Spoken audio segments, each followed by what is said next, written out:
بسم اللہ الرحمن الرحیم۔ السلام علیکم۔ دل کی بیماری سے بچنے کے لیے یہ ویڈیو ضرور دیکھیں، اور دل کی بیماری سے بچنے کے لیے ساتھ آپ کو یہ بھی میں بتاؤں گا کہ کون کون سی خوراک کا استعمال کرنا ہے اور کن کن چیزوں سے اوائڈ کرنا ہے، کن سے بچنا ہے۔ نمبر ون بائی ون ہم ڈسکس کرتے ہیں۔ یہ ایک میرے دوست نے سوال کیا کہ ڈاکٹر صاحب یہ بتائیں کہ دل کی بیماری سے کیسے بچا جا سکتا ہے۔ یہ سب کو پتہ ہے کہ دل کی بیماری سے کیسے بچا جا سکتا ہے، پھر بھی ہم سوال کرتے ہیں ایک دوسرے سے۔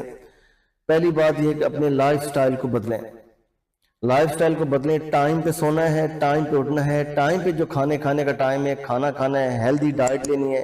اب ہیلدی ڈائٹ پہ بھی آگے ہم بتائیں گے ون بائی ون کہ کیا لینا ہے کیا نہیں لینا، اور اپنے آپ کو پنکچول کرنا ہے، اپنی عادات کو بدلنا ہے، اور اپنے آپ کو ڈسپلن کا پابند کرنا ہے۔ اور اس کے ساتھ ساتھ آپ نے کسی پہ ڈیپینڈنٹ نہیں ہونا کہ اگر آپ بیڈ پہ بیٹھے ہیں، آپ کو ٹی وی دیکھنا ہے تو آپ کہتے ہیں جناب یہ ریموٹ مجھے دے دیجئے،